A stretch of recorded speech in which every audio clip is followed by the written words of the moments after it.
جی احمد حسین ڈیر صاحب جی. بسم اللہ الرحمن الرحیم. ایاک نعبد و ایاک نستعین. Sir, thank you very much, Chairman, for giving me the time for the budget speech of 2021. It's an honor for me to be here. Sir, آج بہت ساری تقریریں سننے کے بعد اور آج سے کچھ دن پہلے جیسا کہ آپ نے خود دیکھا کہ اس دفعہ کچھ ایسے واقعات اس اسمبلی میں پیش آئے جس کے لیے میں سمجھتا ہوں کہ ہمارے دل میں افسوس بھی ہونا چاہیے اور شرمندگی بھی ہونی چاہیے. میرا بجٹ تقریر شروع کرنے سے پہلے میں ایک سوال کرنا چاہتا ہوں جو کہ سوال ہم سب سے ہے. سوال احمد حسین ڈیر اپنے آپ سے یہ کرنا چاہتا ہے کہ ہم ایم این اے کیوں بنے, ہم لوگوں کے ریپریزنٹیٹیو کیوں بنے, ہمارے ایم این اے بننے کا مقصد کیا ہے. کیا ہم ایم این اے اس لیے بنے ہیں کہ یہاں آ کر صرف ایک دوسرے پر کیچڑ اچھالا جائے؟ کیا ہم ایم این اے اس لیے بنے ہوئے ہیں کہ وزیر اعظم کو اس ہال میں نہ بولنے کی قسم دی جائے؟ کیا ہم اس لیے ایم این اے بنے ہیں کہ اپوزیشن لیڈر کو یہاں بولنے نہ دیا جائے؟ کیا ہمارا کوئی ضمیر ہے؟ کیا ہمارے اندر کوئی سوچ ہے؟ کیا ہم کسی کو جواب دہ ہیں؟ کیا ہم اپنے پارٹی کو جواب دہ ہیں, اپنے لیڈروں کو جواب دہ ہیں؟ کیا ہمیں وزیر ہمارے لیڈروں نے بنانا ہے یا ہمارا کبھی کوئی اعتقاد اس اللہ کی ذات پہ بھی ہے جس نے ہمیں یہاں پر بھیجا ہے؟ آج میں سوال کرتا ہوں ان ضمیروں سے, ان لوگوں سے جو اپنے اندر روایات رکھتے ہیں, جو اپنے اندر اصول رکھتے ہیں. میں ایک مثال دینا چاہتا ہوں اپنی بجٹ تقریر سے پہلے. حضرت یوسف علیہ السلام جیل میں تھے, زندان میں تھے. 2 قیدی بادشاہ فرما روا کے پاس کسی گواہی کے لیے گئے تو آپ نے انہیں کہا کہ بادشاہ سے کہنا کہ میں 10 سال پہلے تمہیں ملا تھا, مجھے زلیخا نے قید کروایا ہے, میں بے گناہ تھا, تم نے مجھے ایک خلعت بھی دی تھی, مجھ بے گناہ کو یہاں سے نکالو. تو حضرت یوسف نے کچھ دیر بعد جب وہ چلے گئے انہیں احساس ہوا کہ میں نے ان بندوں کو کیوں کہا, میں نے بادشاہ کو کیوں کہا کہ مجھے تم اس جیل سے نکالو, میں نے اللہ سے کیوں نہیں کہا.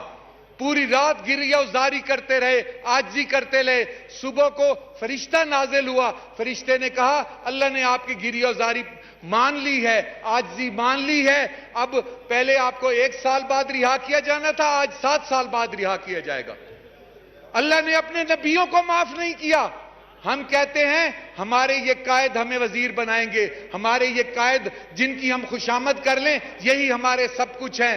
اب ہم نے یہ کیوں نہیں سوچا کہ جس غریب نے ہمیں یہاں بھیجا ہے ہم نے اس کے حق کی بھی بات کرنی ہے, اس کو بھی حق دلوانا ہے, اس کے لیے بھی انصاف مانگنا ہے. اس کے مقروض ہیں, ہم اس کے مقروض ہیں.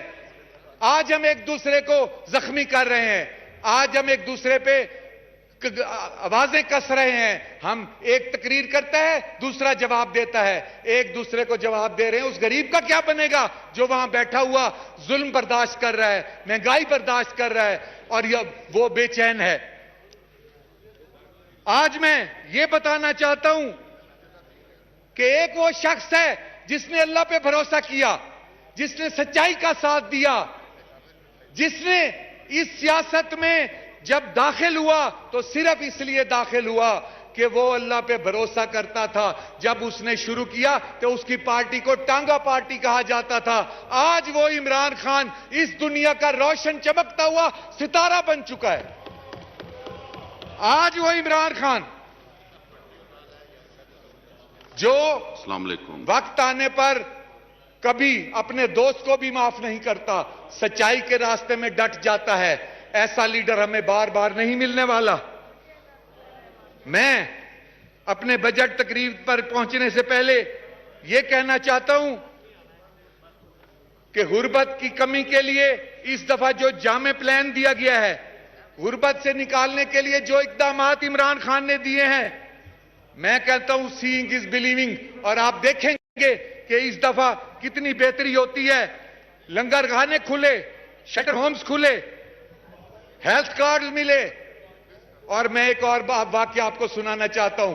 میں موٹر وے پہ گزر رہا تھا اگلے دن، میں نے وہاں دیکھا کہ موٹر وے کے اوپر ایک ایسی عظیم شخصیت کو میں نے دیکھا جو میرے لیے عظیم تھی، شاید آپ کے لیے نہ ہو۔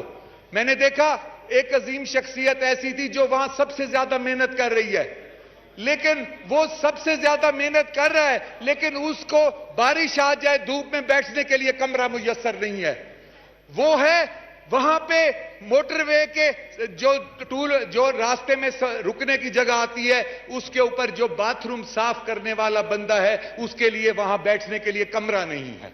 آج میں یہاں آواز بلند کرتا ہوں اپنے NHA کے چیئرمین کو کہ ان کے لیے وہاں پہ کمرے بنائے جائیں، تاکہ وہ غریب آدمی جو سب سے عظیم ہے میرے لیے اور وہ سب سے غریب ہے، اور لیکن اس کے لیے کوئی نہیں سوچ رہا۔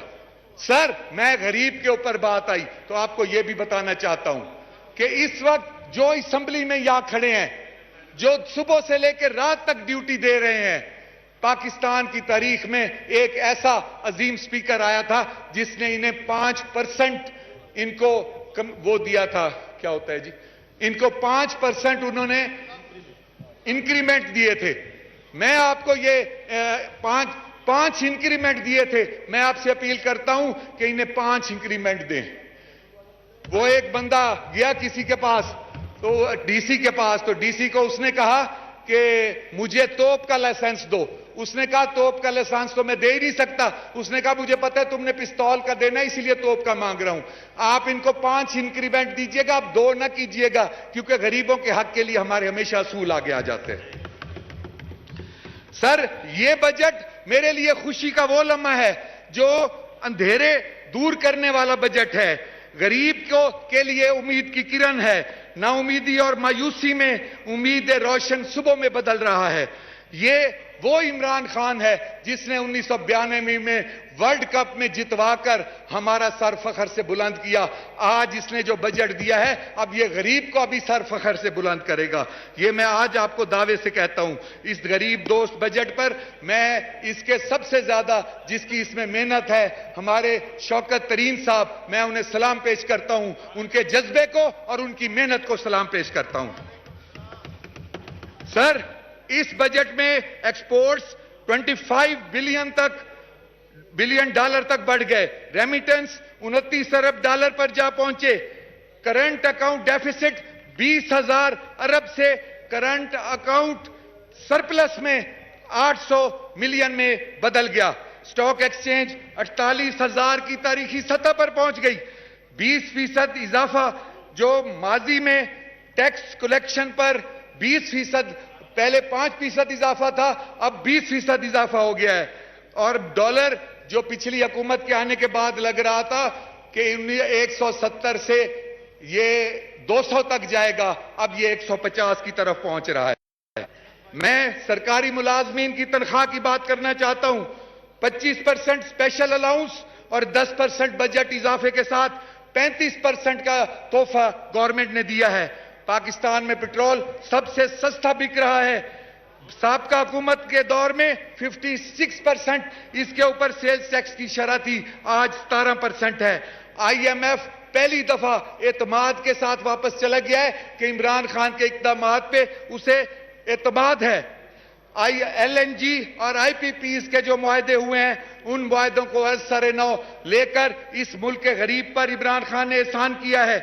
موبائل کی اسمگلنگ 0 کر دی گئی ہے۔ میں اب تھوڑی سی ایسی تلخ باتیں بھی کرنا چاہوں گا، کیونکہ میرا مقصد صرف حکومت کے لیے صحیح باتوں کو نہیں کرنا، اگر کسی جگہ پہ اس کے اندر خلا ہوگا تو احمد حسین ڈیڑھ خود کہے گا تاکہ اس کا اصلاح کیا جائے۔ اگر ہماری اپوزیشن بھی یہی روش اختیار کر لے کہ صرف اس غریب کی بہتری کے لیے، صرف اس غریب کو سکھ دینے کے لیے جس کے لیے ہم بیٹھے ہیں ایسی تجاویز دے جس سے حکومت کے لیے گائیڈ لائن بنے، تو میں سمجھتا ہوں یہ عوام جنت کا نمونہ بن جائے گا۔ دیکھیں،